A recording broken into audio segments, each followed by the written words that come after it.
अस्सलाम वालेकुम फ्रेंड्स, कैसे हैं आप सब। उम्मीद करती हूँ अच्छे होंगे। आज की जो जॉब है वो पीपीएससी की जॉब्स है, पंजाब पब्लिक सर्विस कमीशन की जॉब्स आई हैं, बहुत ज़्यादा आई हैं। मेडिकल की आई है, उसके बाद ऑडिटर की आई है, फिजियोलॉजिस्ट की आई है, बहुत ज़्यादा जॉब्स है। तो उनकी जो भी डिटेल है वो मैं आपसे शेयर करती हूँ। तो उससे पहले अगर आप मेरे चैनल पर न्यू है तो मेरे चैनल को सब्सक्राइब कर दें, वीडियो को लाइक कर दें। चलिए हम वीडियो स्टार्ट करते हैं। पीपीएससी की ऑफिशियल वेबसाइट खोली हुई है, ये आपने गूगल पे जाना है। जो गूगल पे जाके लिखना है ppsc.gop.pk लिखेंगे तो उसके बाद लिंक आएगा। लिंक के बाद ये आपके पास सामने ओपन हो जाएगी। ऐसे ये इसका इंटरफेस ऐसा है। उसके बाद ये देखिए, अब हमने जिस जॉब के लिए अप्लाई करना है वो हम देखते हैं। ये देखिए, ये साइड पे लिखा हुआ है जॉब्स एडवर्टाइजमेंट नंबर 12 और 11। हमने 12 के लिए मैंने वीडियो बना दी, उसका लिंक मैं डिस्क्रिप्शन बॉक्स पे दे दूँगी। और 11 के लिए अब मैं 11 की जो डिटेल है वो मैं आपसे शेयर करती हूँ। 11 पे मैंने क्लिक किया तो वो कहेगा गूगल क्रोम से ओपन करना है या किससे ओपन करना है, आपने वो ओपन कर लेना है। ठीक है, ओपन करने के बाद ये देखिए इसका पेज आ गया। इसकी जो डिटेल है वो मैं आपसे शेयर करती हूँ। ठीक है, सबसे पहले बायोमेडिकल इंजीनियर की जॉब है 17 स्केल की। ठीक है, इसके लिए क्वालिफिकेशन क्या चाहिए, बेसिक बायोमेडिकल इंजीनियरिंग और biomedical engineering technology from a university recognised higher education commission. ठीक है, हायर एजुकेशन कमीशन और बीएस, और इसके अलावा क्या होना चाहिए, यहाँ तो वो हो या फिर हो BS biomedical engineering from a university recognised by higher education commission. और इसके अलावा यहाँ फिर हो बीएससी आपने की हो इलेक्ट्रॉनिक्स और electrical engineering from a university organise by higher education commission. ठीक है, और सेकंड नंबर पे बताया कि 2 साल का आपका एक्सपीरियंस होना चाहिए जिस फील्ड में आपने डिग्री हासिल की हुई है। उसके पे नेक्स्ट आ जाते हैं एज पे। एज क्या है, 22 से 35 साल है, 7 साल की रिलैक्सेशन है। अगर 42 साल आपकी एज है तो अप्लाई कर सकते हैं। ठीक है, उसके बाद ये मेल के लिए था, फीमेल के लिए 45 साल तक। अब फीमेल जो मेल है वो 42 साल तक अप्लाई कर सकते हैं, फीमेल जो है 45 साल तक अप्लाई कर सकते हैं। ठीक है, उसके बाद जेंडर ये मेल और फीमेल दोनों के लिए आई है। और जो डोमिसाइल है वो पंजाब के किसी भी डिस्ट्रिक्ट का होना चाहिए। ठीक है, उसके बाद place of posting and Punjab के किसी हॉस्पिटल में होगी। ठीक है, उसके बाद जो सिलेबस होगा जिसका आपने पेपर देना, 100 मार्क्स का पेपर आएगा। 90 मिनट्स मिलेंगे आपको पेपर अटैम्प्ट करने के लिए। ठीक है, उसमें से जो 40 मार्क्स का पेपर आएगा, 40% का जो पेपर आएगा वो बीएस बायोमेडिकल इंजीनियरिंग और बायोमेडिकल इंजीनियरिंग टेक्नोलॉजी से, और 40% आएगा बीएस इलेक्ट्रॉनिक्स इलेक्ट्रिकल से आएगा। ठीक है, उसके बाद जो 20% आएगा, ये 80% हो गया, और बाकी का जो 20% आएगा वो जनरल नॉलेज इंक्लूडिंग होगा, जैसे Pakistan study, current affairs, geography, basic math, English, Urdu, everyday science and basic computer studies, इनमें से आएगा। ठीक है, अभी इसकी होगी डिटेल कंप्लीट। अब नेक्स्ट के बाद हम नेक्स्ट पे आते हैं। फिजियोथेरेपिस्ट की ये 17वें स्केल की जॉब है। इसके लिए क्वालिफिकेशन क्या चाहिए, डीबीटी होनी चाहिए, doctor of physiotherapist from HEC recognise university. ठीक है, और यहाँ फिर बीएससी होना चाहिए physiotherapy with T DPT translational doctor of physiotherapist from HEC recognise institute. ठीक है, उसके बाद इसकी एज जो होगी 22 से 35 साल होगी, 7 साल की रिलैक्सेशन होगी। मेल के लिए 42 साल है, फीमेल के लिए 45 साल है। मेल के लिए क्या है, 42 साल उम्र होनी चाहिए, और फीमेल के लिए 45 साल उम्र होनी चाहिए। जेंडर मेल और फीमेल दोनों अप्लाई कर सकते हैं। डोमिसाइल पंजाब में किसी का भी कहीं से भी हो सकता है। ठीक है, उसके बाद प्लेस ऑफ पोस्टिंग है वो पंजाब के किसी भी हॉस्पिटल में होगी। ठीक है, उसके बाद 80% का जो पेपर आएगा वो आपके रेलिवेंट सब्जेक्ट है, जिस सब्जेक्ट में मतलब आप कर रहे हैं उस सब्जेक्ट से 80% का मार्क्स का पेपर आएगा। 20 जो है जनरल नॉलेज के आएगा, जैसे ऊपर था same as it is general knowledge including. ठीक है, उसके बाद नेक्स्ट हम थर्ड वाले पे आ जाते हैं। ये फिजियोलॉजिस्ट की जॉब्स है। ठीक है, 17 स्केल की है। इसकी जो भी डिटेल है वो मैं आपसे शेयर करती हूँ। इसके लिए क्वालिफिकेशन क्या चाहिए, एमएससी और MS clinical physiology second division होनी चाहिए। उसके बाद MSc in physiology, applied physiology, behavioural science होना चाहिए। और उसके बाद जो थर्ड नंबर पे बीएस होगा और उसमें एटलीस्ट सेकंड डिवीजन होनी चाहिए आपकी। ठीक है, उसके साथ आपने डिप्लोमा देना है क्लिनिकल फिजियोलॉजी का। ठीक है, और ये दोनों जो है एचईसी रिकॉग्नाइज यूनिवर्सिटी से होना चाहिए। ठीक है, उसके बाद मेल की जो एज है 42 साल होनी चाहिए, फीमेल के एज 45 साल होनी चाहिए। उसके बाद मेल और फीमेल दोनों अप्लाई कर सकते हैं। पंजाब का डोमिसाइल होना चाहिए। प्लेस ऑफ पोस्टिंग जो है किसी भी हॉस्पिटल में, पंजाब के किसी भी हॉस्पिटल में होगी। ठीक है, और इसमें भी सेम वही है, 100 मार्क्स का पेपर होगा, 90 मिनट्स आपको मिलेंगे अटैम्प्ट करने के लिए। उसके बाद जिस सब्जेक्ट के लिहाज से आप अप्लाई करें उससे रेलिवेंट जो होगा पेपर 80 मार्क्स का आएगा, और बाकी जनरल नॉलेज के जो क्वेश्चन होंगे वो 20 मार्क्स के आएंगे। ये हो गई कंप्लीट। अब इसकी जो नेक्स्ट है इसकी जो डिटेल है वो मैं आपसे शेयर करती हूँ।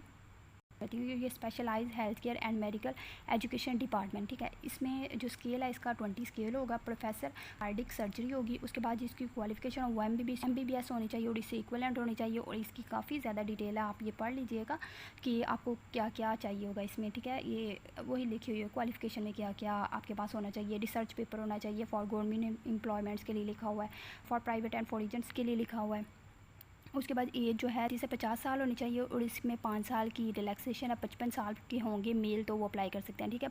मेल जो है 55 साल के अप्लाई कर सकते हैं, फीमेल जो है 58 के। जेंडर जो मेल और फीमेल दोनों के लिए। डोमिसाइल जो है पंजाब का होना चाहिए। प्लेस ऑफ पोस्टिंग है various medical universities college hospital in Punjab, क्योंकि ये उसकी है प्रोफेसर की जॉब है तो ये किसी कॉलेज में इसका पोस्टिंग कर देंगे या किसी मेडिकल में या किसी हॉस्पिटल इन पंजाब के किसी हॉस्पिटल में कर सकते हैं, ठीक है। और उसके बाद ये लास्ट वाली आई है BS 15 स्केल की। ये 15 स्केल की जॉब है एडिटर की, ठीक है। इसमें क्या चाहिए, क्वालिफिकेशन क्या चाहिए, बीकॉम चाहिए, सेकंड डिवीजन उसमें होनी चाहिए।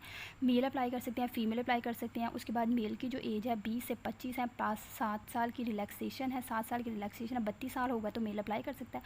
उसके बाद फीमेल की जो एज है 22 से 25 साल है, 10 साल की रिलैक्सेशन है, 35 साल की होगी तो अप्लाई कर सकता है, ठीक है। उसके बाद जो जेंडर वो मेल और फीमेल दोनों है। डोमिसाइल पंजाब का होना चाहिए। जो इसमें भी जो सिलेबस होगा इसका और जिसका पेपर होगा वो है कि 100 मार्क्स का पेपर होगा, 90 मिनट्स आपको मिलेंगे, उसमें आपने पेपर को अटैम्प्ट करना है। उसके बाद जिस बीकॉम, ये इसमें बीकॉम है, क्वालिफिकेशन बीकॉम है तो बीकॉम से रेलिवेंट जो होगा 80% का पेपर बीकॉम से रेलिवेंट आएगा, ठीक है। और बाकी जो 20% होगा वो जनरल नॉलेज, मतलब including Pakistan studies, current affairs, geography, basic math, English, Urdu, everyday science वाले। और इसकी जो लास्ट डेट है वो 9 मई है, ठीक है। अब इसको अप्लाई कैसे करना है अप्लाई करने के लिए हम बैक जाएंगे, जहाँ से जो इसकी ओरिजिनल वेबसाइट है वहाँ पे जाएंगे।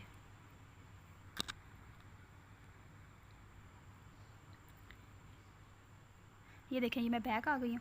ये मैं इनकी ऑफिशियल बैक आई तो ये इनकी ऑफिशियल वेबसाइट पे आई क्योंकि हम ऑफिशियल वेबसाइट पे थी। उसके बाद ये देखें इस वाली साइड पे राइट साइड पे लिखा हुआ है अप्लाई ऑनलाइन, ठीक है। यहाँ पे ग्रीन टिक लगा हुआ है, यहाँ पे आपने क्लिक करना है। अच्छा ये देखें अप्लाई नाउ पे क्लिक करने के बाद ये हमारे पास इस तरह का सामने आ जाएगा पेज। ये देखें अब ये जो स्टार्टिंग वाली जॉब्स हैं ये सारी मैंने इसकी वीडियो बना दी हुई है जूनियर क्लर्क तक मैंने इसकी सारी वीडियोज़ बना दी हुई है। वो मैं उसका लिंक जो है मैं आपको डिस्क्रिप्शन बॉक्स में दे दूँगी, आप वहाँ से जाके इसकी सारी डिटेल देख लीजिएगा, ठीक है। अब बायोमेडिकल इंजीनियर है, ठीक है। इसकी लास्ट डेट है जो है 9 मई है, ठीक है। उसके बाद फिजियोथेरेपिस्ट है, इसकी लास्ट डेट है 9 मई है। उसके बाद ये जो फिजियोलॉजिस्ट है इसकी लास्ट डेट भी 9 मई है। उसके बाद प्रोफेसर कार्डिक सर्जरी इसकी भी जो लास्ट डेट है 9 मई है। बाद हम नेक्स्ट पेज 2 पे क्लिक करते हैं। पेज 2 पे हम गए तो ये एडिटर का आ गया, ठीक है। ये नेक्स्ट पेज 2 पे आए हैं कि आप नीचे से नेक्स्ट टू पेज 2 कर लीजिएगा। अगर आपने एडिटर के लिए अप्लाई करना है तो आप नेक्स्ट पेज 2 पे नीचे प्रीवियस 1 और 2 दिया हुआ यहाँ पे 2 पे जाएंगे तो ये आपके पास एडिटर आ जाएगा, ठीक है। एडिटर की आ जाएगी। एडिटर की लास्ट डेट है 9 मई है, ठीक है। इसकी भी 9 मई है। आपने अप्लाई कैसे करना है, अगर आपने एडिटर के लिए अप्लाई करना है, एडिटर के लिए हम इस पर क्लिक कर लेते हैं। ये देखें आपके सामने इस तरह का कुछ ओपन हो जाएगा, ठीक है। ये चीज़ ओपन आ जाएगी, आपने इस पर ये पढ़ लेना, रीड आउट कर लेना, अंडरस्टूड पे क्लिक कर देना। अंडरस्टूड पे क्लिक करने के बाद आपके पास ये सारा आ जाएगा। ये देखो पोस्ट डिटेल आ गई है, जो सारी जो मैंने आपको रीड करके बताई थी। 15 स्किल की जॉब है, मेल और फीमेल दोनों अप्लाई कर सकते हैं। इसकी फ़ीस जो है 600 रुपया है। उसके बाद फिल अप द फॉर्म पे चलेंगे। फिलअप द फॉर्म पे जब हम जाएंगे तो ये हमारे पास इस तरह का कुछ आ जाएगा। इसकी जो डिटेल है फिलअप फॉर्म पे क्लिक करेंगे। फिलअप फॉर्म पे क्लिक करने के बाद ये इस तरह का हमारे सामने ओपन हो जाएगा। इसकी जो डिटेल अब मैं आपसे शेयर करती हूँ, ये देखें। और डाउनलोड चलान फॉर्म, यहाँ से चलान फॉर्म डाउनलोड करना है और इसकी जो इंपॉर्टेंट इंस्ट्रक्शन उन्होंने दी हुई है वो मैं आपसे रीड करके बताती हूँ।